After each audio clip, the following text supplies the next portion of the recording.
Okay, hi guys. So we are reading More Life of Pi today. I'm hoping I can finish, but it's hard because I have 70 more pages and I don't like reading that long, but I'll try.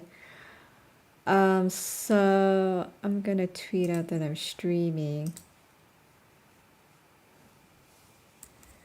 Streaming right now. Okay.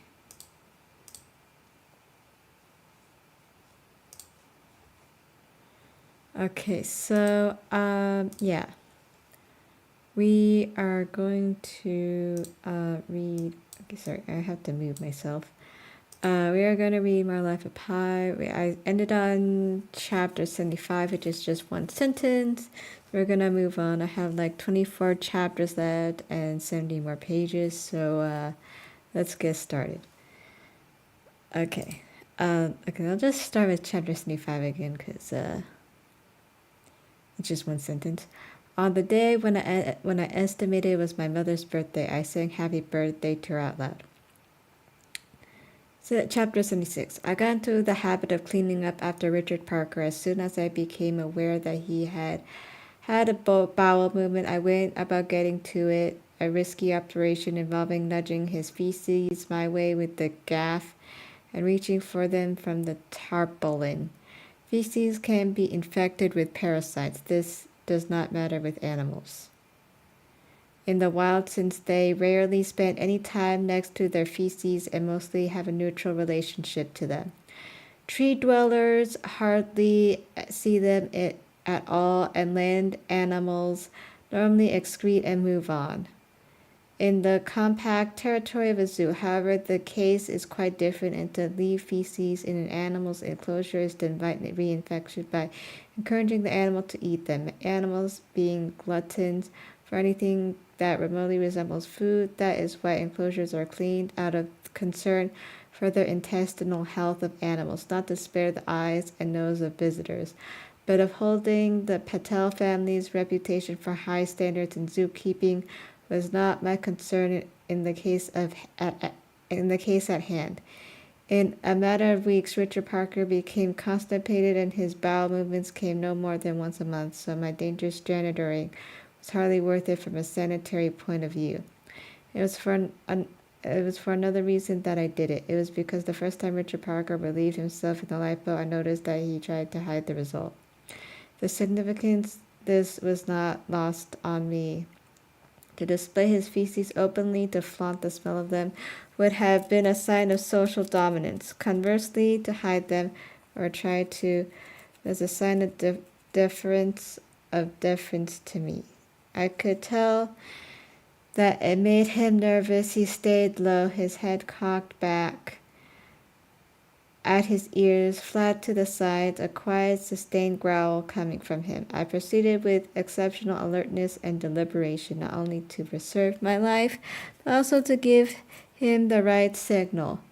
The right signal was when I had his feces in my hand. I rolled them about for some seconds, brought them close to my nose, and sniffed them loudly, and swung my gaze his way a few times in a showy manner, glaring at him wide-eyed with fear. If only he knew long enough to give him the willies, but not so long to provoke him. And with each swing of my gaze, I blew in a low, menacing way in the whistle. By doing this, by badgering him with my eyes, for of course, with all animals, including us, to stare is an aggressive act, and by sounding that whistle cry that had such ominous associations in his mind, I made clear to Richard Parker that it was my right, my lordly right,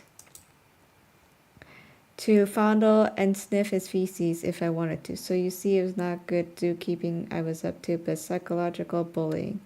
And it worked. Richard Parker never stared back. His gaze always floated in mid-air, neither on me nor off me. It was something I could feel as much as I felt his balls of excrement in my hand. Mastery in the making. The exercise always left me utterly drained from the tension, yet exhilarated. Since We are on the subject. I became as constipated as Richard Parker. It was the result of our diet. Too little water and too much protein. For me, relieving myself also a monthly act. It was hardly that. It was a long drawn, arduous, and painful event that left me bathing in sweat and helpless with exhaustion. A trial worse than a high fever.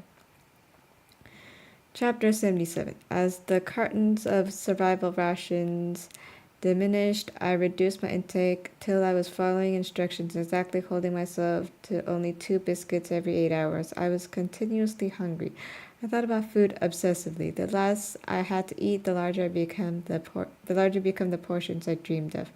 My fantasy meals grew to be the size of India, a Genghis of dal soup, hot chapatis the size of Rajasthan, bowls of rice as big as Uttar Pradesh, sambars of food, all of to all sambars to flood all of Tamil Nadu. Ice cream heaped as high as the Himalayas. My dreaming became quite expert. All ingredients for my dishes were always in fresh and plentiful supply. The oven or frying pan was always at just the right temperature. The proportion of things was always bang on. Nothing was ever burnt or undercooked. Nothing too hot or too cold. Every meal was simply perfect, only just beyond the reach of my hands. By degrees, the range of my appetite increased, whereas at first I gutted fish and peeled their skin fastidiously. Soon I no more than rinsed off their slimy slipperiness before biting into them, delighted to have such a treat between my teeth. I recall flying fish as being quite tasty, their flesh rosy, white and tender. Dorado had a firmer texture and a stronger taste. I began to pick at fish heads rather than toss them to Richard Parker or use them as bait. It was a great discovery when I found that a fresh tasting fluid could be sucked out not only from the eyes of a larger fish, but also from their vertebrae. Turtles, which previously had roughly opened up with the knife and tossed onto the floor of the boat for Richard Parker like a bowl of hot soup, became my favorite dish. It seems impossible to imagine that there was a time when I looked up upon a live sea turtle as a 10-course meal of great delicacy. I blessed respite from fish, yet so it was. In the veins of turtles coursed the sweet lassi that had to be drunk as soon as it spurted up from their necks because it coagulated in less than a minute. The best porreals and kutus in the land could not rival turtle flesh, either cured brown or fresh deep red. No cardamom payasam I ever tasted was as sweet or as rich as creamy turtle eggs or cured turtle fat. A chopped up mixture of heart, lungs, liver, flesh, and cleaned out intestines, sprinkled with fish parts. The whole soaked in a yolk and serum gravy, made an unsurpassable finger-licking dali. By the end of my journey, I was eating everything a turtle had to offer. In the algae that covered the shells of some hawksbills, I sometimes found some small crabs and barnacles. Whatever I found in a turtle's stomach became my turn to eat. I whiled away many a pleasant hour gnawing at a flipper joint or splitting open bones and licking out their marrow, and my fingers were forever picking away at bits of dry fat and dry flesh that clung to the inner sides of shells, rummaging for food in the automatic way of monkeys. Turtle shells were very handy. I couldn't have done without them. They served not only as shields, but as cutting boards for fish and as bowls for mixing food. And when the elements has destroyed the blankets beyond repair, I used the shells to protect myself from the sun by propping them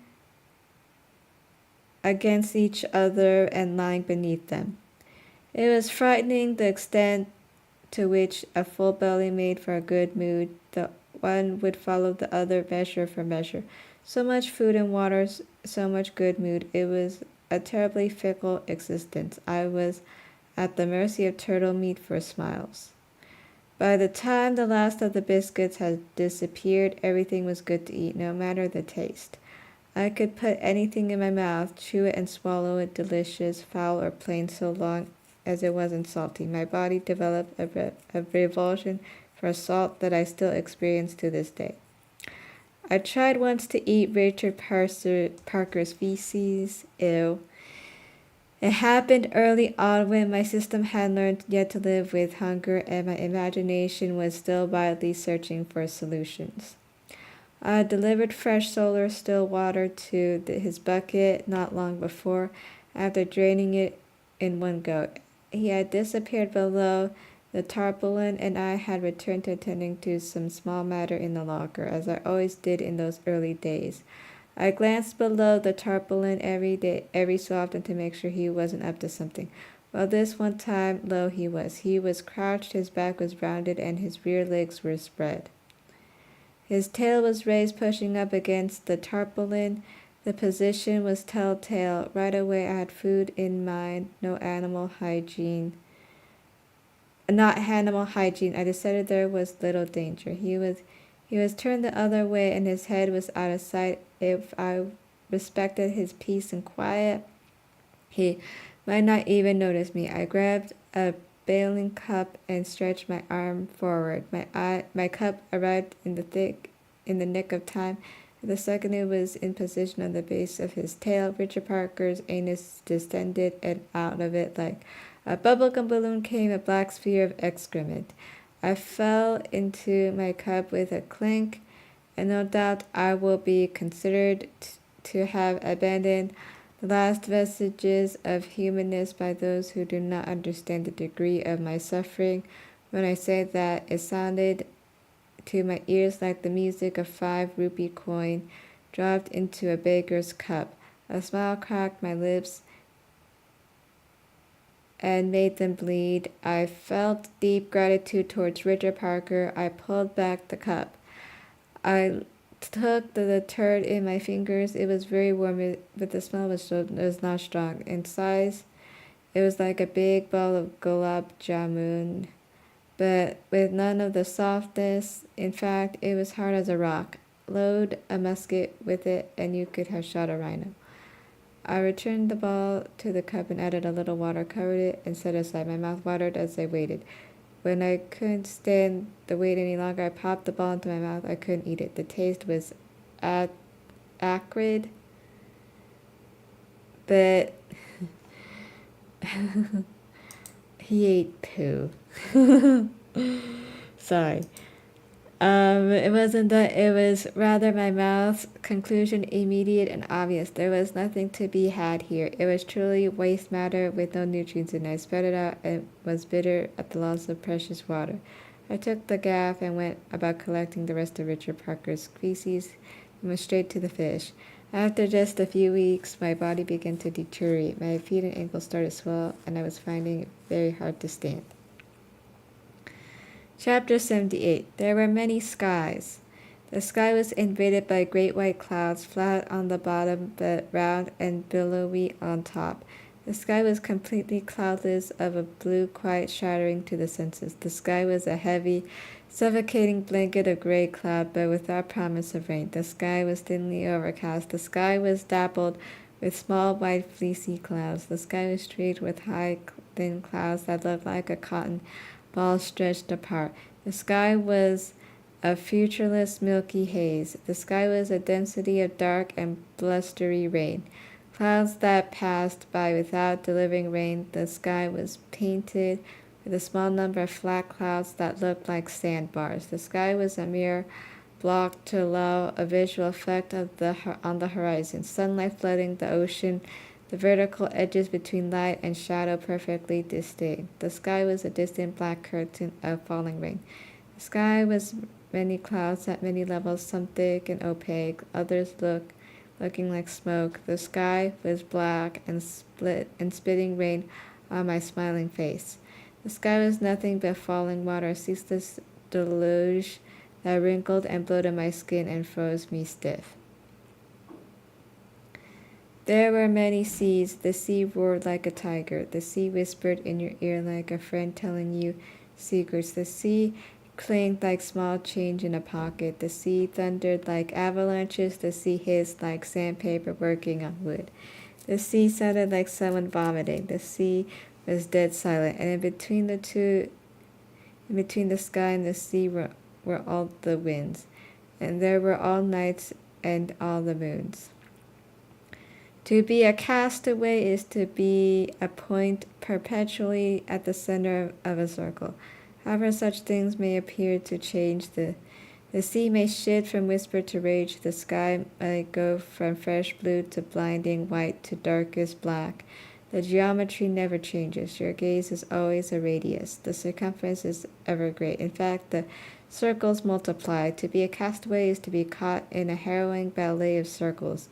You are at the center of one circle while above you two opposing circles spin about. The sun distresses you like a coward, a noisy, invasive crowd that makes you cup your ears, that makes you close your eyes, that makes you want to hide. The moon distresses you by suddenly reminding you of your solitude. You open your eyes wide to escape your loneliness. When you look up, you sometimes wonder if at the center of a solar storm, if in the middle of the sea of tranquility there isn't another one like you, also looking up, also trapped by geometry, also struggling with fear, rage, madness, hopelessness, apathy. Otherwise, to be a castaway is to be caught in grim and exhausting opposites. When it is light, the openness of the sea is blinding and frightening. When it is dark, the darkness is claustrophobic. When it is day, you are hot and wish to be cool and dream of ice cream and pour sea water on yourself. When it is night, you are cold and wish to be warm and dream of hot curries and wrap yourself in blankets. When it is hot, you are parched and wish to be wet. When it rains, you are nearly drowned and wish to be dry. When there is food, there is too much of it and you must feast. When there is none, there is truly none and you starve. When the sea is flat and motionless, you wish it would stir. When it rises up and the circle that imprisons you is broken by hills of water, you suffer that peculiarity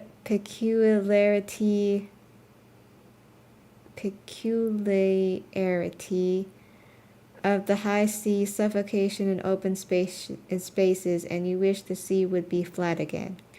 The opposite often take place at the same moment, so that when the sun is scorching you till you are stricken down, you are also aware that it is drying the strips of fish and meat that is hanging from your lines, and that it is a blessing for your solar stills. Conversely, when a rain squall is replenishing your fresh water supplies, you also note that the humidity will affect your cured provisions, and that some will probably go bad, turning pasty and green. When rough weather abates, it becomes clear that you have survived the sky's attack and the sea's treachery. Your jubilation is tempered by the rage that so much fresh water should fall directly into the sea, and by the worry that is the last rain you will ever see, that you will die of thirst before the next drops fall. The worst pair of opposites is boredom and terror. Sometimes your life is a pendulum swing from one to the other. The sea is without a wrinkle. There is not a whisper of wind. The hours last forever. You are so bored, you sink into a state of apathy close to a coma. Then the sea becomes rough and your emotions are whipped into a frenzy. Yet even these two opposites do not remain distinct.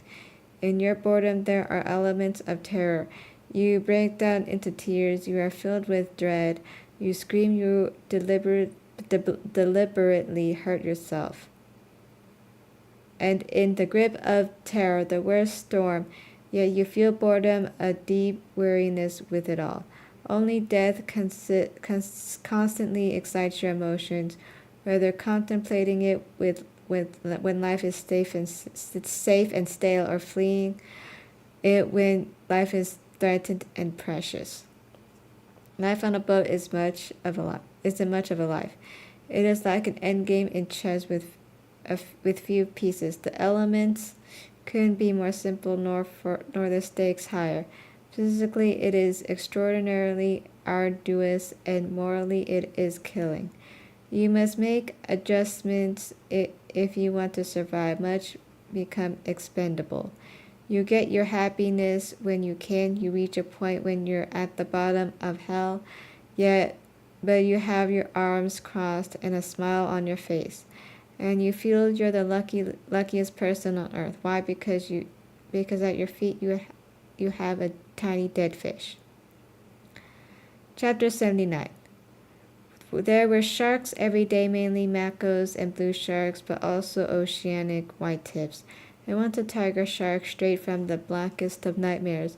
Dawn and dusk were their favorite times. They never seriously troubled us. On occasion, one knocked the hull of the lifeboat with its tail. I don't think it was accidental. Other marine life did it too, turtles and even dorados. I believe it was part of a shark's way of determining the nature of the lifeboat. A good whack on the offender's nose with a hatchet sent it vanishing post-haste into the deep. The main nuisance of sharks was that they made being in the water risky, like trespassing on a property where there's a sign saying beware of dog. Otherwise, I grew quite fond of sharks. They were like curmudgeonly old friends who would never admit that they liked me, yet come round to see me all the time. The blue sharks were smaller, usually no more than 4 or 5 feet long, and the most attractive, sleek and slender, with small mouths and discreet gill slits. Their backs were a richer ultramarine, and their stomachs snow-white colors that vanished to go gray and black when they were at any depth, but which close to the surface sparked with surprisingly brilliance. The macos were larger and had mouths bursting with frightening teeth, but they too were nicely colored, an indigo blue that shimmered beautifully in the sun. The oceanic white tips were often shorter than the macos, some of which stretched to 12 feet, but they were much stockier and had enormous dorsal fins, that they sailed high above the surface of the water, like a war banner, a rapidly moving sight that was always nerve-wracking to behold. Besides, they were a dull color, a sort of grayish-brown, and the mottled white tips of their fins had no special attraction. I caught a number of small sharks, blue sharks for the most part, but some macos too. Each time it was just after sunset, in the dying light of day, and I caught them with my bare hands as they came close to the lifeboat. The first one was my largest, a mako over 4 feet long. It had come and gone near the bow several times as it was passing by yet again. I impulsively dropped my hand into the water and grabbed it just ahead of the tail. Where its body was thinnest, its harsh skin afforded such a marvelously good grip that without thinking about what I was doing, as I pulled, it jumped, giving my arm a terrific shake. To my horror and delight, the thing vaulted in the air in an explosion of water and spray. For the merest fraction of a second, I didn't know what to do next. The thing was smaller than I, but wasn't I being a foolhardy Goliath here? Shouldn't I let go? I turned and swung, and falling on the tarpaulin, I threw the mako towards the stern. The fish fell from the sky into Richard Parker's territory. It landed with a crash and started thwacking about with such thunder that I was afraid it would demolish the boat. Richard Parker was startled. He attacked immediately. An epic battle began. Of interest to zoologists, I can report the following. A tiger will not at first attack a shark out of water with its jaws, but will rather strike at it with its forepaws. Richard Parker started clubbing the shark.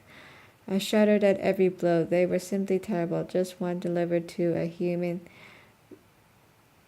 would break every bone, would turn any piece of furniture into splinters, would reduce an entire house into a pile of rubble.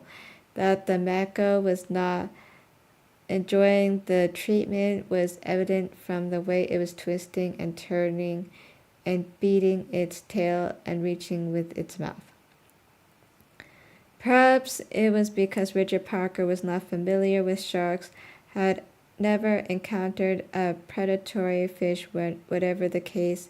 It had been an accident, one of those few times when I was reminded that Richard Parker was not perfect, that despite his honed instincts, he too could bumble.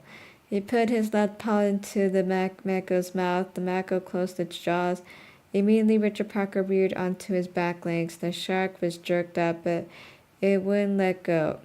Richard Parker fell back down, opened his mouth wide, and full out roared. I felt a blast of hot air against my body. The air visibly shook, like the heat coming off a road on a hot day. I can well imagine that somewhere far off, 150 miles away, a ship's watch looked up, startled, and later reported the oddest thing that he thought he heard a cat's meow coming from 3 o'clock. Days later, that roar was still ringing in my guts, but a shark is deaf, conventionally speaking. So while I, who wouldn't think of pinching a tiger's paw, let alone trying to swallow one, received a volcanic roar full in the face and quaked and trembled and turned liquid with fear and collapsed, the shark perceived only a dull vibration.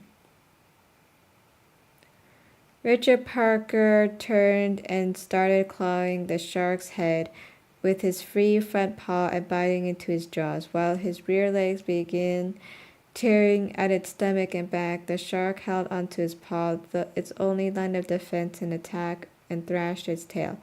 Tiger and shark twisted and tumbled about. With great effort, I managed to gain enough control of my body to get onto the raft and release it. The lifeboat drifted away. I saw flashes of orange and deep blue, of fur and skin as the lifeboat rocked from side to side. Richard Parker's snarling was simply terrifying. At last, the boat stopped moving. After several minutes, Richard Parker sat up, licking his left paw. In the following days, he spent much time tending his forepaws. A shark's skin is covered with minute tubercles that make it as rough as sandpaper. He had no doubt cut himself while repeatedly raking the shark. His left paw was injured, but the damage did not seem permanent. No toes, no claws were missing. As for the mako, except for the tips of the tail and the mouth area, incongruously untouched, it was a half-eaten, butchered mess. Chunks of reddish-gray flesh and clumps of internal organs were strewn about. I managed to gasp some of the shark's remains, but to my disappointment, the vertebrae of sharks do not hold fluid. At least the flesh was tasty and unfishy, and the crunchiness of cartilage was a welcome respite from so much soft food. Subsequently, I went for smaller sharks, pups really, and I killed them myself. I found that stabbing them through the eyes with the knife was faster. The less tiresome way of killing them was hacking at the tops of their heads with a hatchet. Chapter 80. Of all the Dorados, I remember one in particular, a special Dorado. It was early morning on a cloudy day, and we were in the mindset of a storm of flying fish. Richard Parker was actively swatting at them. I was huddled behind a turtle shell, shielding myself from the flying fish. I had a gaff with a piece of net hanging from it extended into the open. I was hoping to catch fish in this way. I wasn't having much luck. A flying fish whizzed by. The Dorado that was chasing it burst out of the water. It was a bad calculation. The anxious flying fish got away, just missed my net, but the Dorado hit the gunnel like a cannonball. The thud made it shook the whole boat. A spurt of blood sprayed the tarpaulin. I reacted quickly. I dropped beneath the hail of flying fish. I reached for the Dorado just ahead of a shark. I pulled it abroad. It was dead, or nearly there, and turning all kinds of colors. What a catch, what a catch, I thought excitedly. Thanks to be you, Jesus Matsya. The fish was fat and fleshy. It must have weighed a good 40 pounds. It would feed a horde. Its eyes and spine would irrigate a desert. At last, Richard Parker's great head had turned my way. I sensed it from the corner of my eyes. The flying fish were still coming, but he was no longer interested in them. It was the fish in my hands that was now the focus of his attention. He was 8 feet away. His mouth was half open, a fish wing dangling from it. His back became rounder. His rump wriggled. His tail twitched. It was clear he was in a crouch, and he was making to attack me. It was too late to get away, too late to even blow my whistle. My time had come. But enough was enough. I had suffered so much. I was so hungry. There are only so many days you can go without eating. And so in a moment of insanity brought on by hunger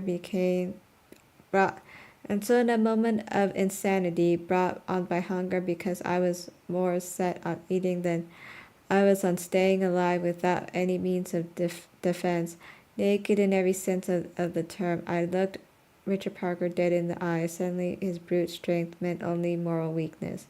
It was nothing compared to the strength in my mind. I stared into his eyes, wide-eyed and defiant, and we faced off. Any zookeeper will tell you that a tiger, indeed my cat, will not attack in the face of a direct stare, but will wait until the deer or antelope or wild ox has turned its eyes. But to know that and to apply it are two very different things, and it's a useless bit of knowledge if you are hoping to stare down a gregarious cat. Well, you hold one lion in the thrall of your gaze, another will come up to you from behind. For 2, perhaps 3 seconds, a terrific battle of minds for status and authority was waged between a boy and a tiger. He needed to make only the shortest of lunges to be on top of me, but I held my stare. Richard Parker licked his nose and groaned and turned away. He angrily batted a flying fish. I had won. I gasped with disbelief, heaved the Dorado into my hands, and hurried away to the raft. Shortly thereafter, I delivered to Richard Parker a fair chunk of the fish. From that day onwards, I felt my mastery was no longer in question. I began to spend progressively more time on the lifeboat, first at the bow, then, as I gained confidence, on the more comfortable tarpaulin. I was still scared of Richard Parker, but only when it was necessary. His simple presence no longer strained me. You can get used to anything, haven't I already said that? Isn't that what all survivors say? Initially, I lay on the tarpaulin with my head against its rolling bow edge.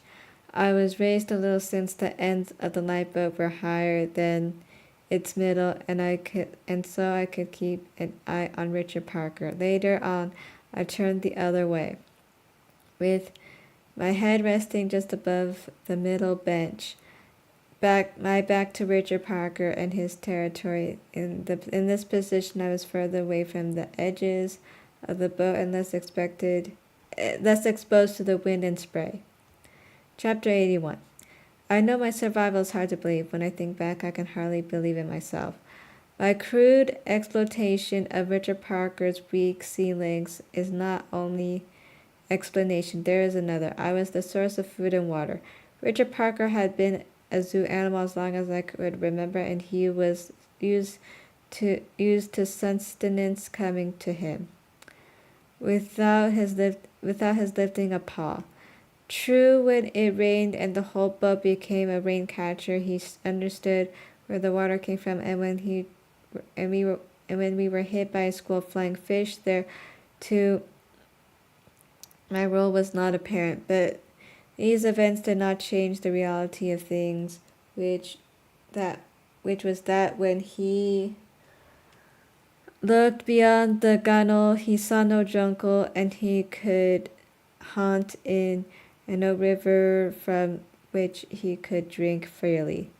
Yet I brought him food, and I brought him fresh water. My agency was pure and miraculous. It conferred power upon me, proof. I remained alive day after day, week after week, proof. He did not attack me, even when I was asleep on the tarpaulin, proof. I am here to tell you this story. Chapter 82. I kept rainwater and the water I collected from the solar stills in the locker. Out of Richard Parker's sight in the 350-liter plastic bags, I sealed them with string. Those plastic bags would have been more precious to me had they contained gold, sapphires, rubies, and diamonds. I worried incessantly. Sorry. I worried incessantly about them. My worst nightmare was that I would open the locker one morning and find that all three had spilled, or worse still, had split. To forestall such a tragedy, I wrapped them in a blanket to keep them from rubbing against the metal hull of the lifeboat, and moved them as little as possible to reduce wear and tear, but I fretted over the necks of the bags. Would the string not wear them thin? How would I seal the bags if the necks were torn? When the going was good, when the rain was torrential, when the bags had as much water as I thought they could take, I filled the bailing cups. The 2 plastic buckets and 2 multi-purpose plastic containers, the 3 beakers, and the empty cans of water, which I now preciously kept. Next, I filled all the plastic vomit bags, sealed them by twisting them shut and making a knot. After that, the rain was still coming down. I used myself as a container. I stuck the end of the rain catcher tube in my mouth and drank and I drank. I always added a little seawater to Richard Parker's fresh water in a greater proportion in the days following a rainfall, in a lesser during periods of drought.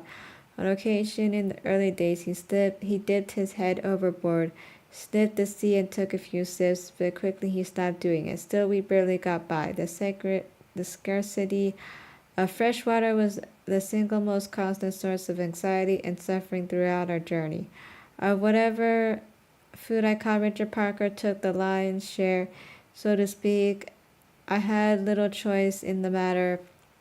He was immediately aware when I landed a turtle or a dorado or a shark, but I had to give quickly and generously. I think I set world records for sawing open the belly shells of turtles. As for fish, they were hewn to pieces practically while they were still flopping about. If I got to be so indiscriminate about what I ate, it was not simply because of appalling hunger, but it was also plain rush. Sometimes I just didn't have the time to consider what was before me. It either went into my mouth that instant or was lost to Richard Parker, who was pawing and stamping the ground and huffing impatiently on the edge of his territory. It came as an unmistakable indication to me of how low I'd sunk the day I noticed, with a pinching of the heart, that I ate like an animal, that his noisy, frantic, unchewing wolfing down of mine was exactly the way Richard Parker ate. The storm came on slowly one afternoon. The clouds looked as if they were stumbling along before the wind, frightened. This is chapter 83, by the way. The sea took its cue. It started rising and falling in a manner that made my heart sink. I took in the solar stills and the net. Oh, you should have seen that landscape. What I had been up what I had seen up till now were mere hillocks of water. These swells were truly mountains. The valleys were found ourselves in. The valleys we found ourselves in were so deep they were gloomy.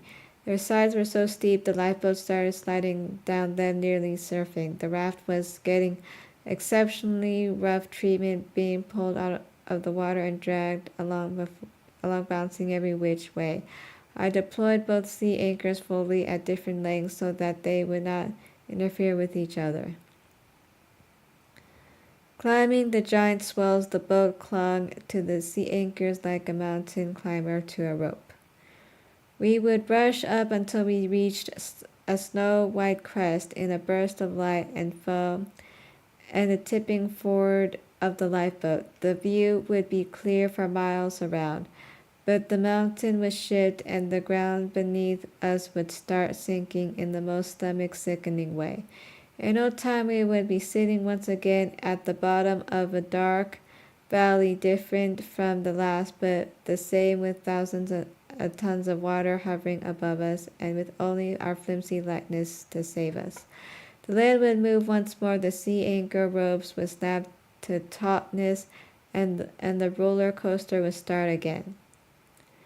The sea anchors did their job well, in fact, nearly too well. Every swell at its crest wanted to take us for a tumble, but the anchors beyond the crest heaved mightily and pulled us through, but at the expense of pulling the front of the boat down.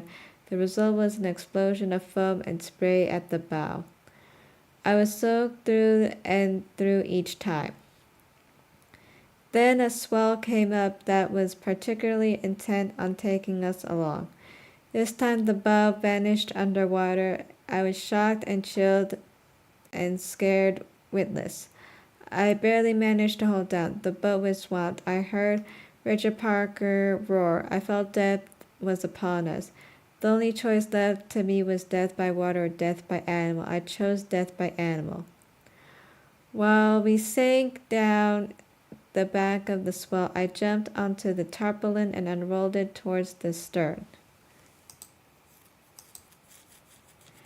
Closing in Richard Parker, if he protested, I did not hear him. Faster than a sewing machine working a piece of cloth, I looked down at the tarpaulin on both sides of the boat. We were climbing again. The boat was lurching upward steadily. It was hard to keep my balance. The lifeboat was now covered and the tarpaulin battened down, except at my end. I squeezed in between the side bench and the tarpaulin and pulled the remaining tarpaulin over my head. I did not have much space. Between bench and gunwale there was 12 inches. And the side benches were only 1.5 feet wide. But I was not too foolhardy even in the face of death as to move onto the floor of the boat. There were 4 hooks left to catch. I slipped a hand through the opening and worked the rope. With each hook done, it was getting harder to get the next. I managed two hooks left. The boat was rushing upwards in a smooth and unceasing motion. The incline was over 30 degrees. I would feel myself being pulled down towards the stern. Twisting my hand frantically, I succeeded in catching one more hook with the rope.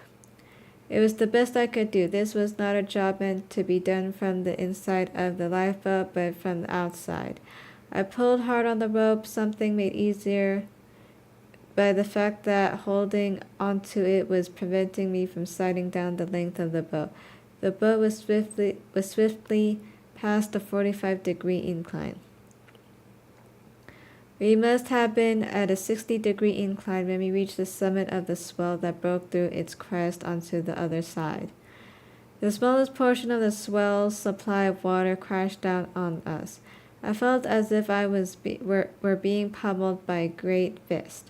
The lifeboat abruptly tilted forward and everything was reversed. I was now at the lower end of the lifeboat, and the water that had swamped it was a tiger soaking it in came my way. I did not feel the tiger. I had no precise idea of where Richard Parker was. It was pitch black beneath the tarpaulin, but before we reached the next valley, I was half drowned. For the rest of the day and into the night, we went up and down, up and down, up and down, up and down until terror became monotonous and was replaced by numbness and a complete giving up. I held onto the tarpaulin rope with one hand and the edge of the bow bench with the other, while my body lay flat against the side bench. In this position, water pouring out, the tarpaulin beat me to a pulp. I was soaked and chilled, and I was bruised and cut by bones and turtle shells. The noise of the storm was constant, and was Richard Parker snarling. Sometime during the night, my mind noted that the storm was over.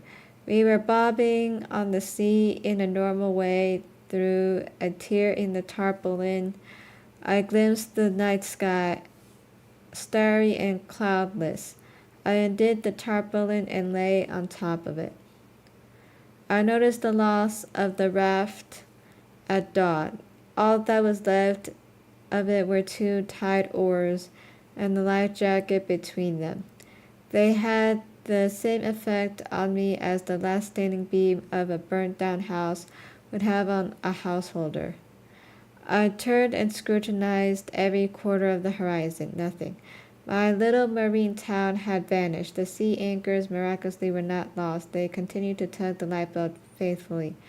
It was a consolation that had no effect. The loss of the raft was perhaps not fatal to my body, but it felt fatal to my spirits. The boat was in a sorry state. The tarpaulin was torn in several places. Some tears evidently the work of Richard Parker's claws. Much of our food was gone, either lost overboard or destroyed by the water that had come in. I was sore all over and had a bad cut on my thigh. The wound was swollen and white. I was nearly too afraid to check the contents of the locker. Thank God none of the water bags had split. The net and the solar stills, which I had not entirely deflated, had filled the empty space and prevented the bags from moving too much.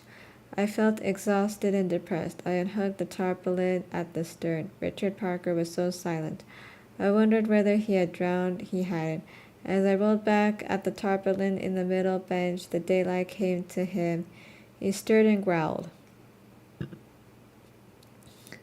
He climbed out of the water and set himself up on the stern bench. I took out needle and thread and went about mending the tears in the tarpaulin. Later, I tied one of the buckets to a rope and bailed the boat. Richard Parker watched me distractedly.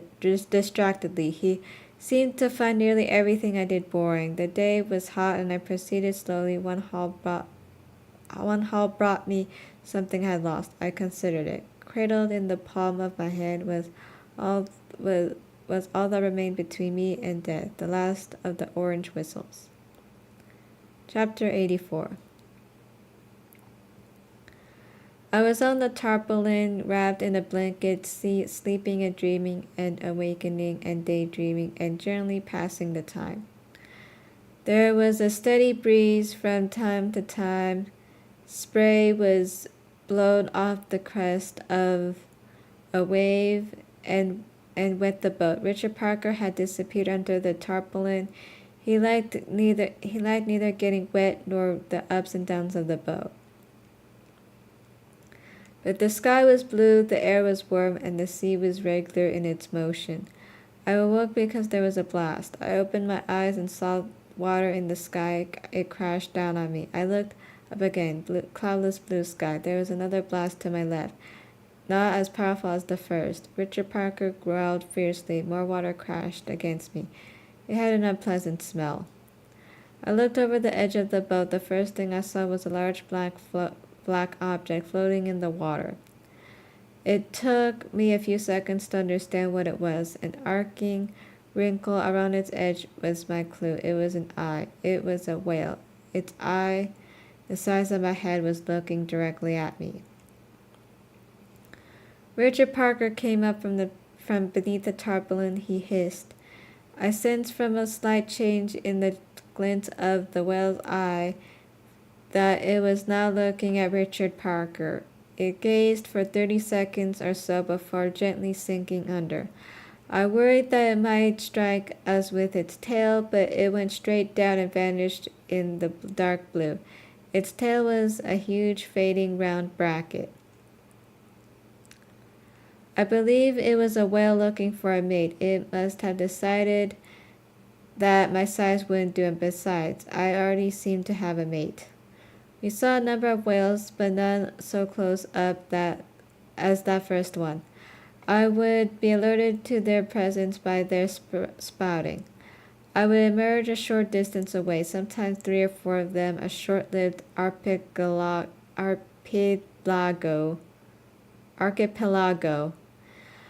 of volcanic islands. These gentle behemoths were always lifted my spirits. I was convinced that they understood my condition, and at the sight of me, one of them exclaimed, "Oh, it's that castaway with the pussycat bamboo." Was telling me about. Poor boy, hope he has enough plankton. I must tell Mum Fu and Tom Fu and Stim Fu about him. I wonder if there isn't a ship around I could alert. His mother would be very happy to see him again. Goodbye, my boy. I'll try to help. My name's Pin Fu. And so through the grapevine, every whale of the Pacific knew me, and I would have been saved long ago if Pin Fu hadn't sought help from a Japanese ship whose dastardly crew harpooned her. The same fate as befell Lamp Fu at the hands of a Norwegian ship. The hunting of whales is a heinous crime. Dolphins were fairly regular visitors. One group stayed with us a whole day and night. They were very gay. Their plunging and turning and racing just beneath the hull seemed to have no purpose other than sporting fun. I tried to catch one, but none came close to the gaff. And even if one had, they were too fast and too big. I gave up and just watched them. I saw 6 birds in all. I took each one to be an angel announcing nearby land, but there were seafaring birds that could span the Pacific with hardly a flutter of the wings. I watched them with awe and envy, and self-pity. Twice I saw an albatross. Each flew by high in the air without taking any notice of us. I stared with my mouth open. They were something supernatural and incomprehensible. Another time, a short distance from the boat, 2 Wilson's petrels skimmed by, feet skipping on the water. They too took notice of us and left me similarly amazed. We at last attracted the attention of short-tailed shearwater. It circled above us, eventually dropping down. It kicked out its legs and turned its wings and alighted in the water, floating as lightly as a cork. It eyed me with curiosity. I quickly baited a look with a bit of flying fish and threw the line its way. I put no weights on the line and had difficulty getting it close to the bird. On my third try, the bird paddled up to the sinking bait and plunged his head underwater to get it. My heart pounded with excitement. I did not pull on the line for some seconds. When I did, the bird merely squawked and regurgitated what it had swallowed. Before I could try again, it unfolded its wings and pulled itself up into the air. Within 2-3 beatings of its wings, it was on its way. I had better luck with a masked booby. It appeared out of nowhere, gliding towards us, wings spanning over 3 feet. It landed on the gunwale within hand's reach of me. Its round eyes took me in, the expression puzzled and serious. It was a large bird with a pure snowy white body and wings that were jet black at their tips and rear edges. Its big bulbous head had a very pointed orange-yellow beak, and the red eyes behind the black mask made it look like a thief who had a very long night. Only the oversized brown webbed feet left something to be desired in their design. The bird was fearless. It spent several minutes tweaking its feathers with its beak, exposing soft down. When it was finished, it looked up and everything fell into place, and it showed itself for what it was, a smooth, beautiful, aerodynamic airship. When I offered it a bit of Dorado, it packed it out of my hand, jabbing the paw. I broke its neck by leveraging its head backwards, one hand pushing up the beak, the other holding the neck. The feathers were so well attached that when I started pulling them out, skin came off. I was not plucking the bird. I was tearing it apart. It was light enough as it was, a volume with no weight. I took the knife and skinned it instead. For the size, there was a disappointing amount of flesh, only a little on its chest. It had a more chewy texture than Dorado flesh. But I didn't find there was much of a difference in taste in its stomach, besides the morsel of Dorado. I found 3 small fish. After rinsing them of digestive juices, I ate them. I ate the bird's heart, liver, and lungs. I swallowed its eyes and tongue with a gulp of water. I crushed its head and picked out its small brain. I ate the webbings of its feet. The rest of the bird was skin, bone, and feathers.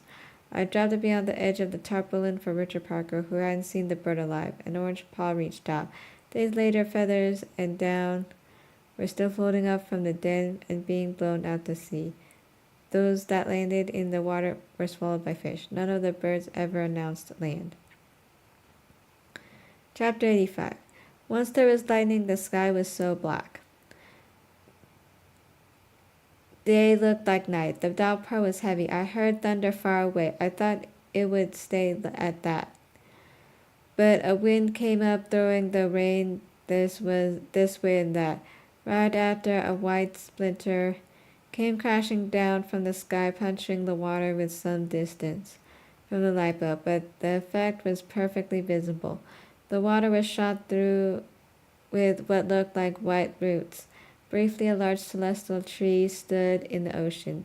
I had never imagined such a thing possible. Lightning striking the sea, the clap of thunder was tremendous. The flash of light was incredibly vivid. I turned to Richard Parker and said, "Look, Richard Parker, a bolt of lightning." I saw how he felt about it. He was flat on the floor of the boat, limbs splayed and visibly trembling. The effect on me was completely the opposite. It was something to pull me out of my limited mortal ways and thrust me into a state of exalted wonder. Suddenly a bolt struck much closer. Perhaps it was meant for us. We had just fallen off the crest of a swell and were sinking down its back. When its top was hit, there was an explosion of air and water. For 2, perhaps 3 seconds, a gigantic, blinding white shard of glass from broken cosmic window danced in the sky. Insubstantial yet overwhelmingly powerful 10,000 trumpets and 20,000 drums could not have made as much noise as the bolt of lightning. It was positively deafening. The sea turned white and all color disappeared. Everything was either pure white light or pure black shadow. The light did not seem to illuminate so much as to penetrate as quickly as it had appeared. The bolt vanished. The spray of hot water had not finished landing upon us, and already it was gone. The punished aswell returned to black and rolled on indifferently. I was dazed, thunderstruck, nearly in the true sense of the word, but not afraid. Praise to Allah, Lord of all worlds, the compassionate, the merciful ruler of Judgment Day. I muttered to Richard Parker. I shouted, "Stop your trembling. This is miracle. This is an outbreak of divinity. This is.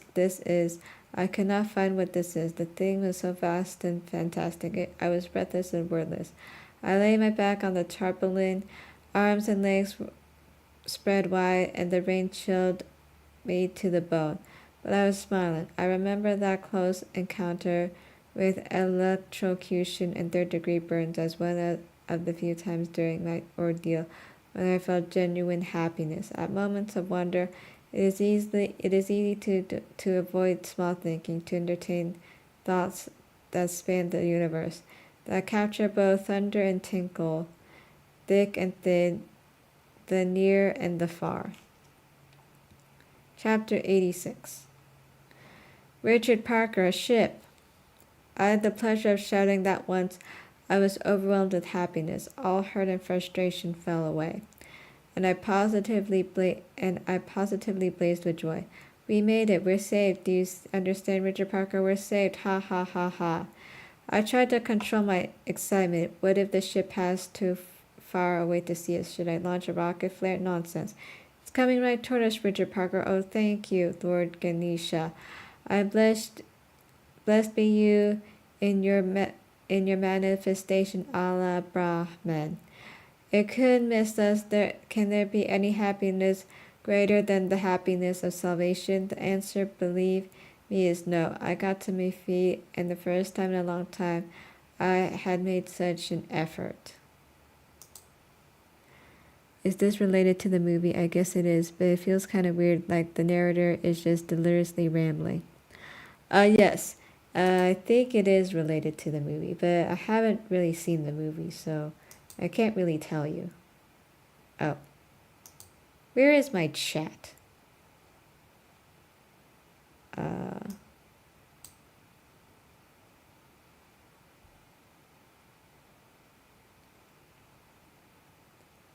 Let's see.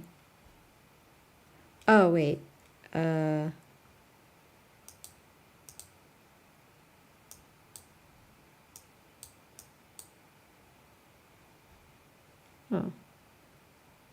Wait, no.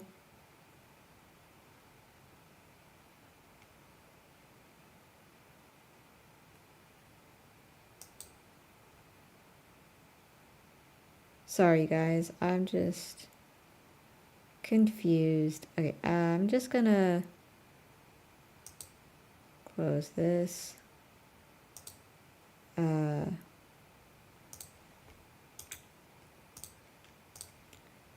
And maybe I have the wrong link.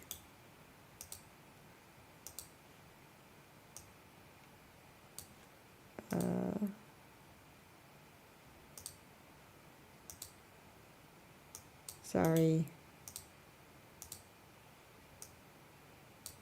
Okay, I'll just do this for now. Sorry, I don't know what went wrong with the chat, but I have chat up now. Okay. So I think this is related to the movie. Yeah.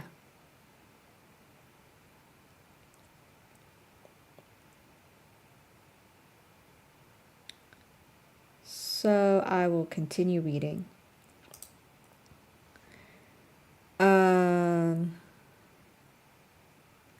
Allah Brahman, it could miss us. Can there be any happiness greater than happiness of salvation? The answer, believe me, is no. I got to my feet the first time in a long time. I had made such an effort. Can you believe it, Richard Parker? People, food, a bed. Life is ours once again. Oh, what a bliss. The ship came closer. Still, it looked like an oil tanker. The shape of its bow was becoming distinct. Salvation wore a robe of black metal with white trim. And what if I didn't dare say the words, but might there not be a chance that Father and Mother Ravi were still alive? The Simpson had a member of lifeboats. Perhaps they had reached Canada weeks ago and were anxiously waiting for news from me. Perhaps I was the only person from the wreck unaccounted for. My God, oil tankers are big. It was a mountain creeping up on us. Perhaps they're already in Winnipeg. I wonder what our house looks like. Do you suppose, Richard Parker, that Canadian houses have inner courtyards in the traditional Tamil style? Probably not. I wonder. I suppose that they would fill up with snow in winter. Pity. There's no place like the place of an inner courtyard on a sunny day. I wonder what spices grow in Manitoba. The ships were very close. The crew better be stopping short or turning sharply soon. Yes, what spices? Oh my God. I realized that with horror that the tanker was not simply coming our way, it was in fact bearing down on us. The bow was a vast wall of metal that was getting wider every second, the huge wave girdling. It was advancing towards us relentlessly. Richard Parker finally sensed the looming juggernaut. He turned and went woof, woof, but not dog-like. It was tiger-like, powerful, scary, and utterly suited to the situation. Richard Parker is going to run us over. What are we gonna do? Oh, it's gonna run us over. What are we gonna do? Quick, quick, a flare. No, must row. Or an oarlock. There, hump, hump, hump, hump, hump, hump. The bow wave pushed us up. Richard Parker crouched and the hairs of him stood up. The lifeboat slid off the bow wave and missed the tanker by less than 2 feet. The ship slid by for what seemed like a mile high black canyon wall. A mile of castle fortification with not a single sentinel to notice us languishing in the moat. I fired off a rocket flare, but I aimed it poorly. Instead of surging over the bulwarks and exploding in the captain's face, it ricocheted off the ship's side and went straight into the Pacific Ocean, where it died with a hiss. I blew my whistle with all my might. I shouted at the top of my lungs, all to no avail. The engines rumbling loudly and its propellers chopping explosively underwater. The ship churned past us and left us bouncing and bobbing in its frothy wake. After so many weeks of natural sounds, these mechanical noises were strange and awesome and stunned me into silence. In less than 20 minutes, a ship of 300,000 tons became a speck on the horizon. When I turned away, Richard Parker was still looking in its direction. After a few seconds, he turned away too, and our gazes briefly met. My eyes expressed longing, hurt, anguish, loneliness. All he was aware of was that something stressful and momentous had happened, something beyond the outer limits of his understanding. He did not see it was salvation barely missed. He saw only that the Alpha here, this odd, unpredictable tiger, had been excited. He settled down to another nap. His sole comment on the event was a cranky meow. I love you. The words burst out pure and unfretted, infinite. The feeling flooded my chest. Truly I do. I love you, Richard Parker. If I didn't have you now, I don't know what I would do. I don't think I would make it. No, I wouldn't. I would die of hopelessness. Don't give up, Richard Parker. Don't give up. I'll get you to land. I promise. I promise. Chapter 87. One of my favorite methods of escape was what amounts to gentle asphyxiation. I used a piece of cloth that I cut from the remains of a blanket. I called it my dream rag. I wet it with seawater so that it was soaked but not dripping. I lay comfortably on the tarpaulin and I placed the dream rag on my face.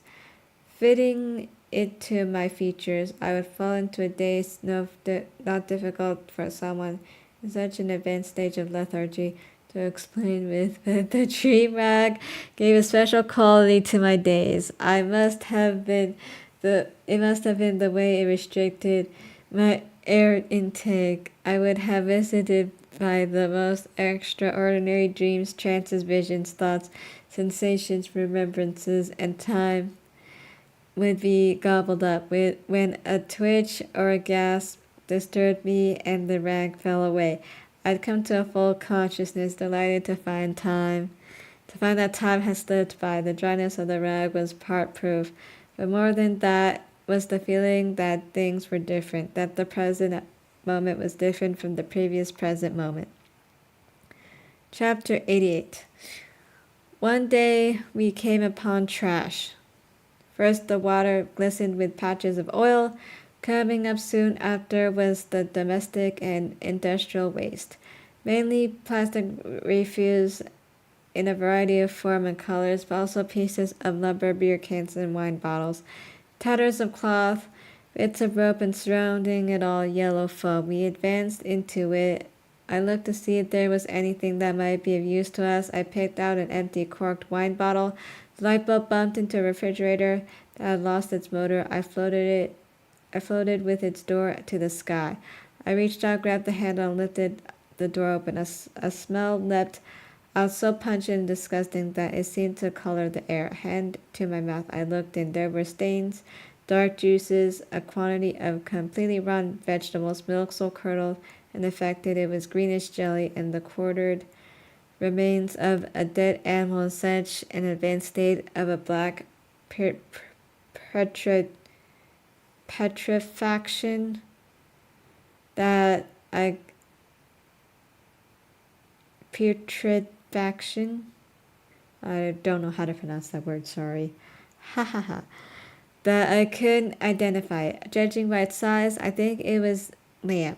In the closed, humid confines of the refrigerator, the smell had the time to develop, to ferment, to grow bitter and angry. Angry.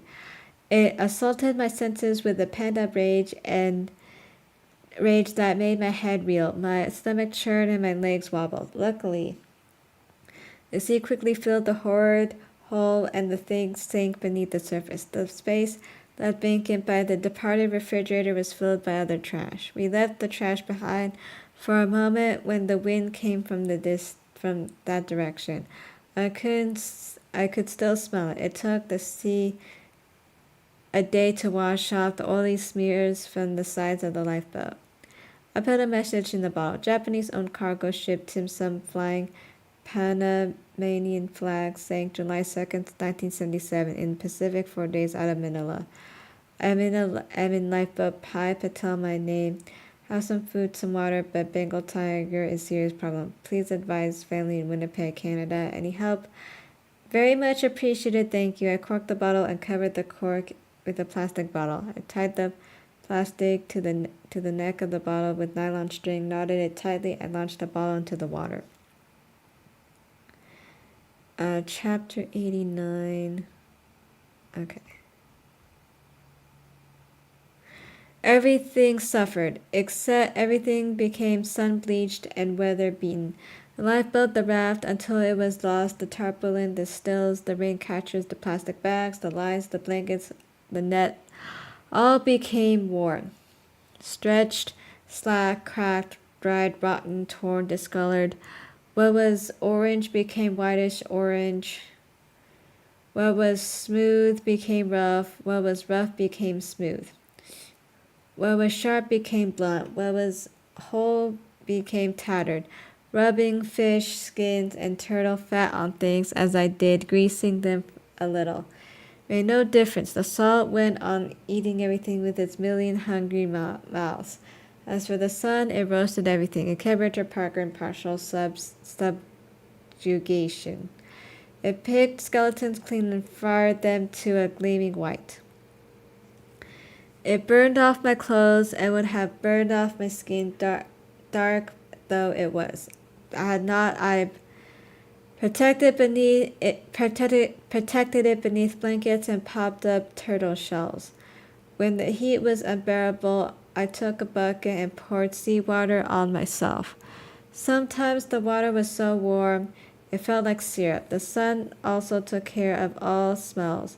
I don't remember any smells, or the smell of spent, or only the smell of spent hand flare shells. The smell was cumin. Did I mention that? I don't even remember what Richard Parker smelled like. We perished away. It happened slowly, so that I didn't notice it all the time. But I noticed it regularly. We were two emaciated mammals, parched and starving. Richard Parker's fur lost its luster, and some of it even fell away from his shoulders and haunches. He had lost a lot of weight, became a skeleton in an oversized bag of faded fur. I too withered away, the moistness sucked out of me, my bones showing plainly through the thin flesh. I began to imitate Richard Parker in sleeping an incredible number of hours. It wasn't proper sleep, but a state of semi-consciousness, in which daydreams and reality were very distinguishable. I made much use of my dream rag. These are the last pages of my diary. Today I saw a shark bigger than any I've seen till now, a primeval monster, 20 feet long, striped. A tiger shark very dangerous circled us. Feared it would attack. Have survived one tiger. Thought I would die at the hands of another. Did not attack. Floated away. Cloudy weather, but nothing. No rain. Only morning grayness. Dolphins tried to gaff one. Found I could not stand RP weak and ill-tempered. Am so weak. If he attacks, I won't be able to defend myself. Simply do not have the energy to blow whistle.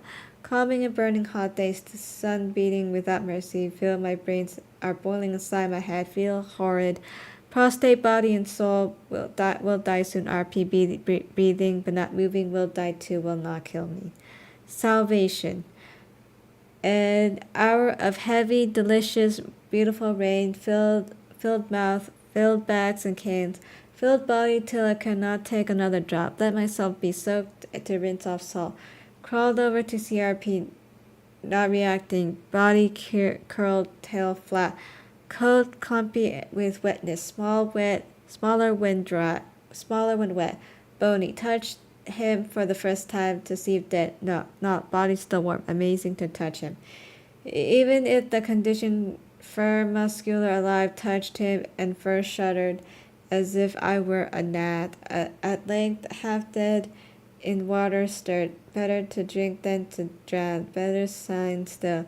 Tail jumped, threw piece of turtle meat in front of nose, nothing. At last half rose to drink, ate, did not rise fully.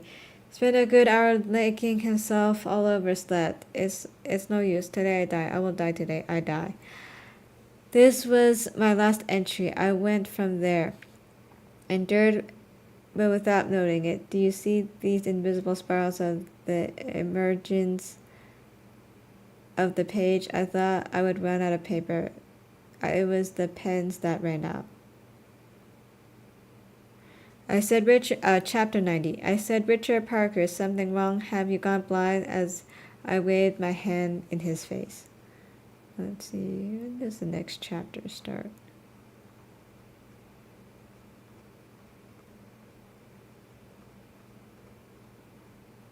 Okay. Page 139.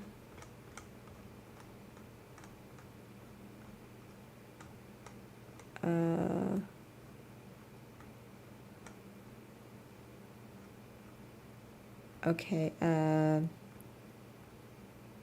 Okay, so okay, so that's like 12 pages. I'm not sure how long that will take me to read, but I guess I'll do it. I'll stop after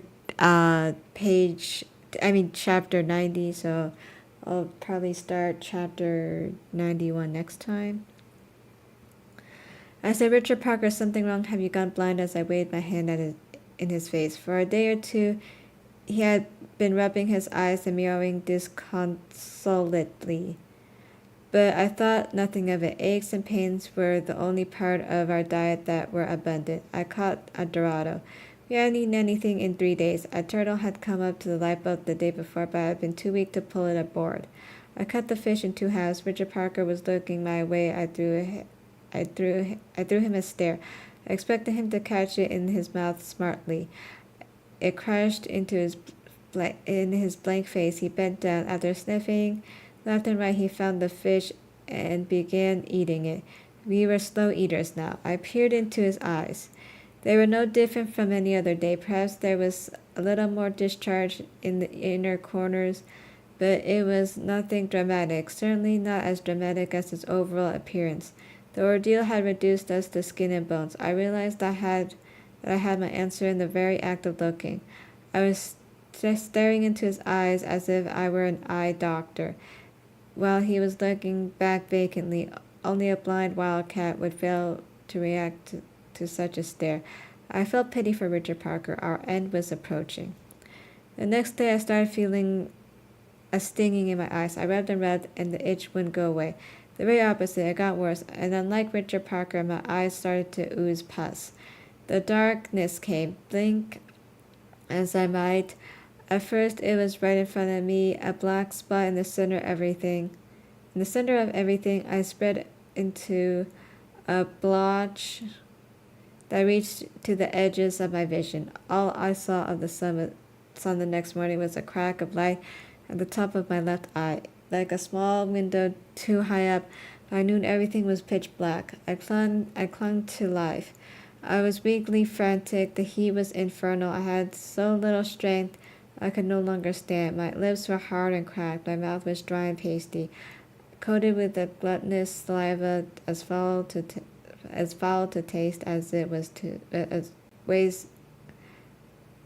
as foul to taste as it was to smell. My skin was burnt. My shriveled muscles ached. My limbs, especially my feet, were swollen, and the constant source of pain was hungry. And once again, there was no food. As for water, Richard Parker was taking so much that I was down to 5 spoonfuls a day. Sorry. But the physical suffering was nothing compared to the moral torture I was about to endure. I would rate the day I went blind as the day my extreme suffering began. I could not tell you when exactly in the journey it happened. Time, as I said before, became irrelevant. It must have been sometime between the 100th and 200th day. I was certain I would not last another one. By the next morning I had lost all fear of death, and I resolved to die. I came to the sad conclusion that I could no longer take care of Richard Parker. I had failed as a zookeeper. I was more affected by the imminent demise than I was by my own. But surely broken down and wasted away as I was, I could do no more for him. Nature was sinking fast. I could feel a fatal weakness creeping up on me. I would be dead by the afternoon. To make my going more comfortable, I decided to put off a little the intolerable thirst I had been living with for so long. I gulped down as much water as I could take. If only I could have had a last bite to eat, but it seemed that was not to be. I set myself against the rolled up edge of the tarpaulin in the middle of the boat. I closed my eyes and waited for my breath to leave my body. I muttered, "Goodbye, Richard Parker. I'm sorry for having failed you. I did my best. Farewell, dear father, dear mother, dear Robbie. Greetings.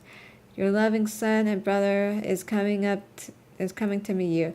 Not an hour has gone by that I haven't thought about you. The moment I see you will be the happiest of my life.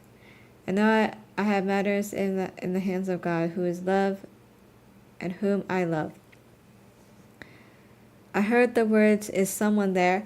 It is astonishing what you hear when you're all alone in the blackness of your dying mind. A sound without shape or color sounds strange.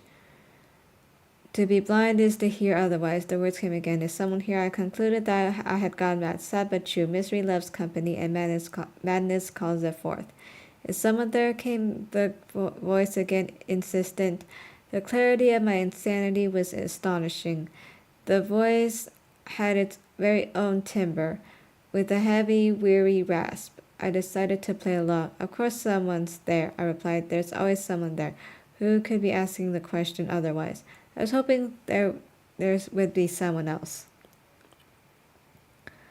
What do you mean someone else? Do you realize where you are? If you're not happy with the figment of your fantasy, pick another one. There are plenty of fancies to pick from.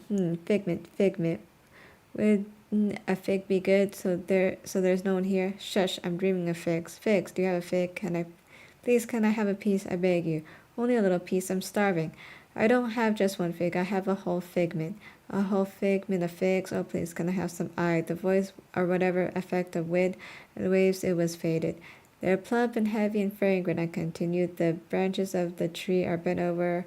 They are so weighed down with figs. There must be over 300 figs in that tree. Silence. The voice came back. Again, let's talk about food. What a good idea. What would you have to eat if you could have anything you wanted? Excellent question. I would have a magnificent buffet. I would start with rice and sambar. There would be black gram dal rice and curd rice, and I'm not finished. And with my rice, I would have spicy tamarind sambar and small onion sambar, and anything else, I'm getting there. I'd also have mixed vegetable sagu and vegetable korma and potato masala and cabbage vadai and masala dosai and spicy lentil rasam and and stuffed eggplant poril and coconut yam kotu and rice idli and curd vadai and vegetable bhaji. And it sounds very, hey, have I mentioned the chutneys yet? Coconut chutney and mint chutney and green chili pickle and gooseberry pickle elserd with the usual naans, popadons, parathas, and puris, of course. Sounds the salads: mango curd salad, and okra curd salad, and plain fresh cucumber salad, and for dessert almond pasayam and milk pasayam and jaggery pancake and peanut toffee and coconut burfi and vanilla ice cream with hot thick chocolate sauce. Is that it? I finished this stack with a 10-liter glass of fresh, clean, cold, chilled water and a coffee. Sounds very good. It does. Tell me, what is coconut yam kutu? Nothing short of heaven. That's what. To make it, you need yams, grated coconut, green plantains, chili powder, ground black pepper, ground turmeric, cumin seeds, brown mustard seeds, and some coconut oil. You saute the coconut until it's golden brown. May I make a suggestion? What? Instead of coconut yam kutu, why not boil beef tongue with a mustard sauce? That sounds non-veg. It is. And then tripe. Tripe, you eat the poor animal's tongue, and now you want to eat its stomach? Yes, I dream of tripes a la mode de can warm with sweetbread. Sweetbread, that sounds better. What is sweetbread? Sweetbread is made of pancreas of a calf. The pancreas braised with a mushroom sauce. It's simply delicious.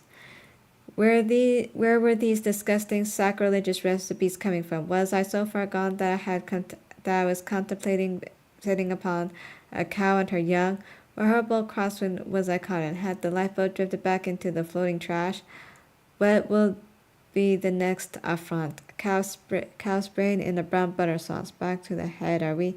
Brain souffle. I'm feeling sick. Is there anything you won't eat? What I would give up for oxtail soup, for roasting suckling pig stuffed with rice, sausages, apricots, and raisins, for veal kidney in a butter, mustard, and parsley sauce, for a marinated rabbit stewed in white and red wine, for chicken liver sausages, for pork and liver pate with veal, for frogs. Give me frogs, give me frogs. I'm barely holding on.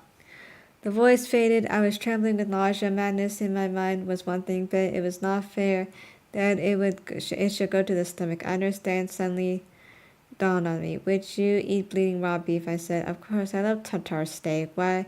Would you eat the congealed blood of a dead pig every day with applesauce? Would you eat anything from an animal the last remains? Scrapple and sausage. I'd have a heaping plate. How about carrot? Would you eat a plain raw carrot? There was no answer. Did you not hear me? Would you eat a carrot?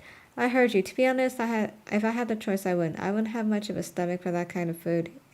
I find it quite distasteful. I laughed. I knew it. I was hearing voices. I hadn't gone mad. It was Richard Parker who was speaking to me, the carnivorous rascal.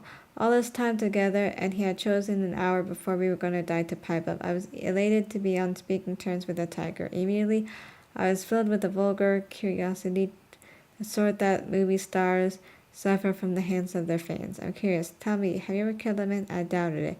Man-eaters among animals are as rare as murderers among men, and Richard Parker was caught.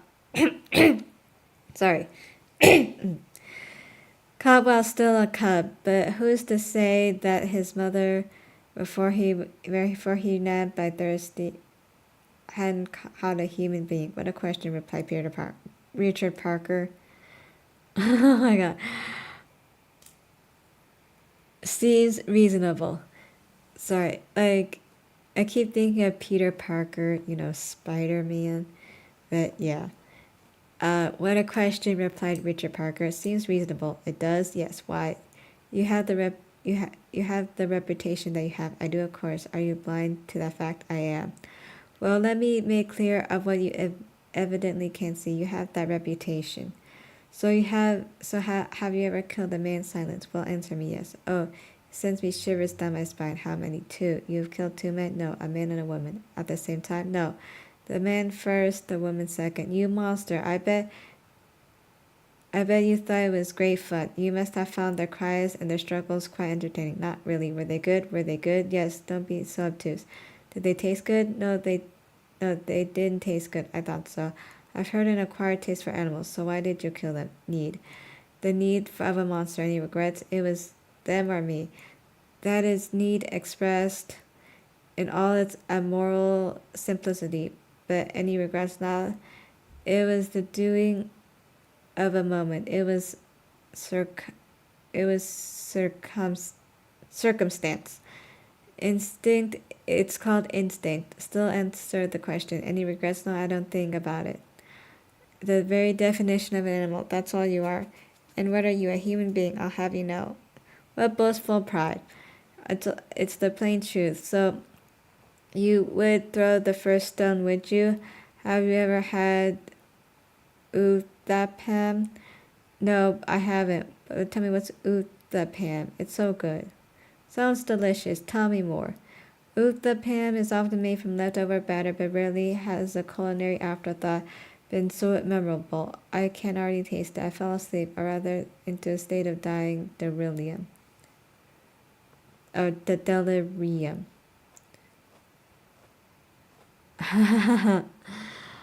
But something was.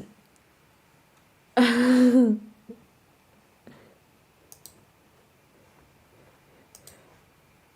uh,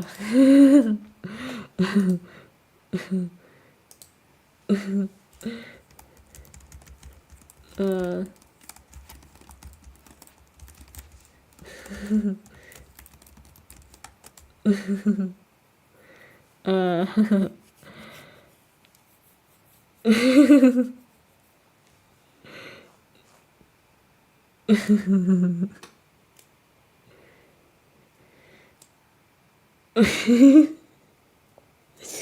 I'm sorry, I'm not laughing.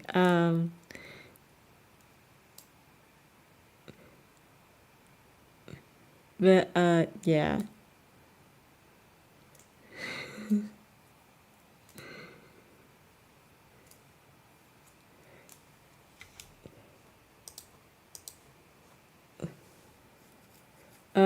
Hold on.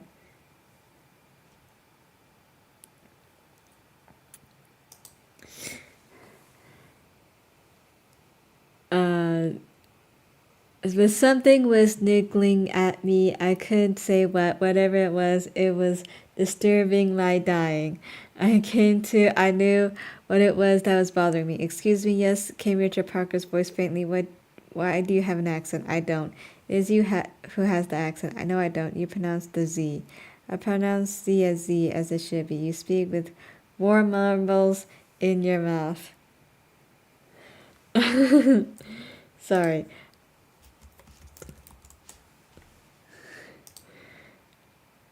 Um,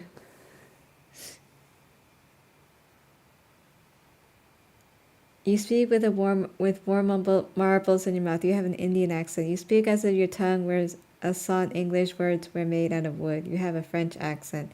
It was utterly incongruous. Richard Parker was born in Bangladesh and raised in Tamil Nadu, so why should he have a French accent? Granted, Pondicherry was once a French colony, but no one would have me believe that some of the zoo animals have frequented the lion's friend saw. I don't know how to pronounce French words. The Alliance Francais on Rue Dumas. It was very perplexing.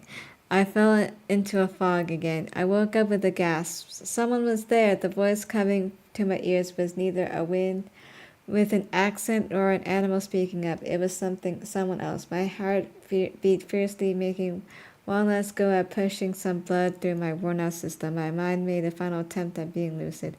Only an echo, I fear, I heard, barely audibly. Wait, I'm here, I shouted. An echo at sea. No, it's me. This would be the end. My friend, I'm wasting away. Stay, stay. I could barely hear him. I shrieked. He shrieked back. It was too much. I would go mad. I had an idea. My name, I roared to the elements with my last breath. It is Piscine Molitor Patel. How could an echo create my name? Do you hear me? I am Piscine Molitor Patel, known to all as Pi Patel. What, is someone there? Yes, someone's there. What, can it be true? Please, do you have any food? Anything at all? I have no food left. I haven't eaten anything in days. I must have something. I'll be grateful for whatever you can spare. I beg you. But I have no food either, I answered dismayed. I haven't eaten anything in days myself. I was hoping you would have food. Do you have water? My supplies are very low. No, I don't. You have no food at all? Nothing? No, nothing. There was silence, a heavy silence. Where are you? I asked. I'm here, he replied wearily. But where's that? I can't see you. Why can't you see me? I've gone blind. What? He exclaimed. I've gone blind. My eyes see nothing but darkness. I blink for nothing. These last 2 days, if my skin can be trusted to measure time, it can only tell me if it is day or night. I heard a terrible wail. What is it, my friend? I asked. He kept wailing. Please answer me. What is it? I'm blind, so we have no food and water, but we have each other. That is something precious. So what is it, my dear brother? I too am blind. What? I too blink for nothing, as you say. He wailed again. I was struck dumb, I had met another blind man or another lifeboat in the Pacific. But how could you be blind? I mumbled. Probably for the same reason you are, the result of poor hygiene on a starving body at the end of its tether. We both broke down. He wailed and I sobbed. It was too much, truly, it was too much. I have a story, I said for a while. A story, yes. Of what use is a story? I'm hungry. It's a story about food. Words have no calories. Seek food where food is to be found. That's an idea. Silence. A famishing silence. Where are you? He asked. Here, and you here. I heard a splashing sound as an oar dipped into water. I reached for one of the oars. I salvaged from the wrecked raft. It was so heavy I felt with my hands and found the closest oarlock. I dropped the oar in it. I pulled on my handle. There was no strength, but I rowed as best I could. Let's hear your story, I said, panting. Once upon a time there was a banana, and it grew. It grew until it was large, firm, yellow, and fragrant. Then it fell onto the ground, and someone came upon it and ate it. He stopped rowing. What a beautiful story. Thank you. I have tears in my eyes. I have another element, I said. What is it? The banana fell to the ground, and someone came upon it and ate it, and afterwards the person felt better. It takes the breath away, he exclaimed. Thank you. I paused. A pause, but you don't have any bananas? No, an orangutan distracted me. What? It's a long story. Any toothpaste? No. Delicious fish? Any cigarettes? I ate them already. You ate them? I saw filters. You can have them if you like. The filters? What would I do with cigarette filters without the tobacco? How can you eat cigarettes? What should I have done with them? I don't smoke. You should have kept them from trading. Trading with whom? With me, my brother. When I ate them, I was alone in a lifeboat in the middle of the Pacific. So the chance of meeting someone in the middle of the Pacific with whom to trade with my cigarettes did not strike me as an obvious prospect. You'd have to plan ahead, you stupid boy. Now you have nothing to trade, but even if I had something to trade, what would I trade it for? What do you have that I would want? I have a boot, he said. A boot? Yes, a fine leather boot. What would I do with a leather boot in a lifeboat in the middle of this Pacific Ocean? Do you think I'd go for hikes in the spare time? You could eat it. Eat a boot? What an idea. You eat cigarettes, why not a boot? The idea is disgusting. Whose boot, by the way? How should I know? You're suggesting I eat a complete stranger's boot? What difference does it make? I'm flabbergasted. A boot. Putting aside the fact that I am Hindu and we Hindus consider cows sacred. Eating a leather boot conjures to my mind eating all the filth that a foot might exclude in addition to all the filth it might step in while shod. So no boat for you. Let's see it first. No, what? Do you expect me to trade something with you sight unseen? With both blind, may I remind you, describe this boot to me then. What kind of pitiful salesman are you? No wonder you're starved for customers. That's right, I am. Well, the boot, it's a leather boot. What kind of leather boot? The regular kind, which means a boot with a shoelace and eyelets and a tongue. With an inner sole, the regular kind. What color? Black. In what condition? Worn. The leather is soft and supple, lovely to the touch, and the smell of warm, fragrant leather. I must admit, it sounds tempting. You can forget about it. Why? Silence. Will you not answer, my brother? There's no boot. No boot? No. That makes me sad. I ate it. You ate the boot? Yes. Was it good? No. Were the cigarettes good? No. I couldn't finish them. I couldn't finish the boot. Once upon a time there was a banana and it grew until it was large, firm, yellow, and fragrant. Then it fell to the ground and someone came upon it and ate it afterwards the person felt better. I'm sorry for all I've said and done. I've said and done. I'm a worthless person, he burst out. What do you mean? You're the most precious, wonderful person on earth. Come, my brother, let us be together and feast on each other's company. Yes. The Pacific is no place for rowers, especially when they are weak and blind. When their lifeboats are large and unwieldy, and when the wind is not cooperating, he was close by. He was far away. He was to my left. He was to my right. He was ahead of me. He was behind me, but at last we managed. Our boats touched with a thud, even sweeter sounding than a turtle's. He threw me a rope, and I tethered his boat to mine. I opened my arms and embraced him, to embrace him and to be embraced by him. My eyes were brimming with tears, and I was smiling. He was directly in front of me, a presence glowing through my blindness. My sweet brother, I whispered. I'm here, he replied. I heard a faint growl.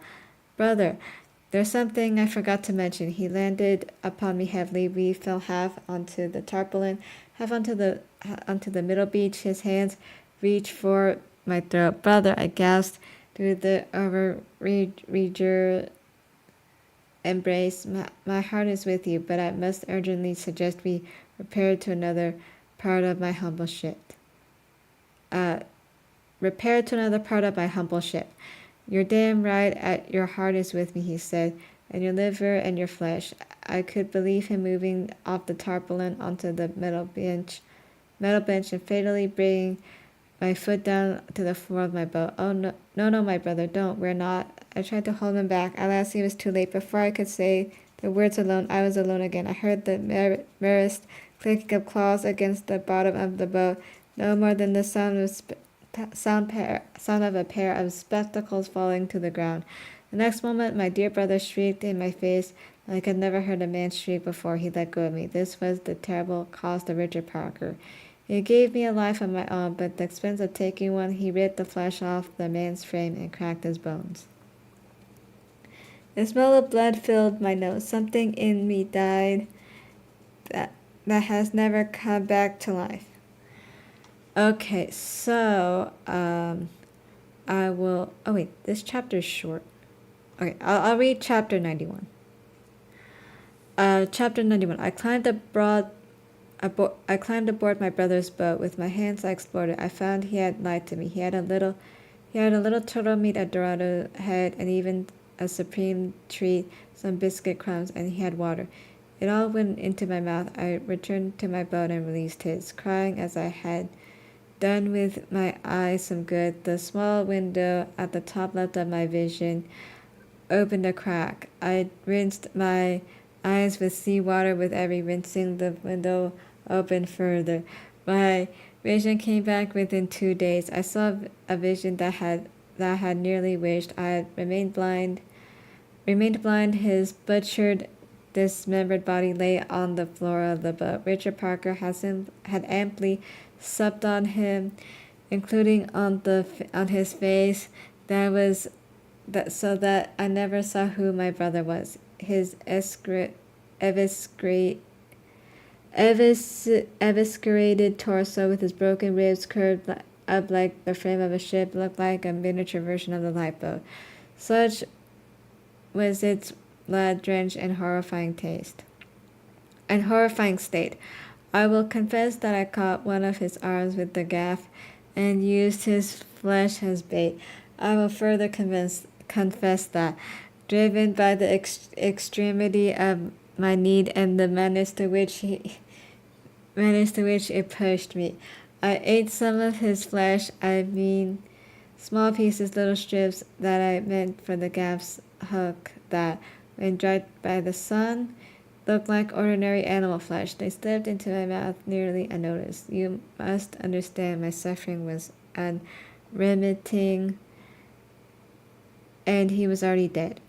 I stopped, and as soon as I caught a fish, I pray for his soul every day. Okay, so that's all I'm gonna read today. Thank you for coming to my stream if you did. Have a nice night or day, everyone.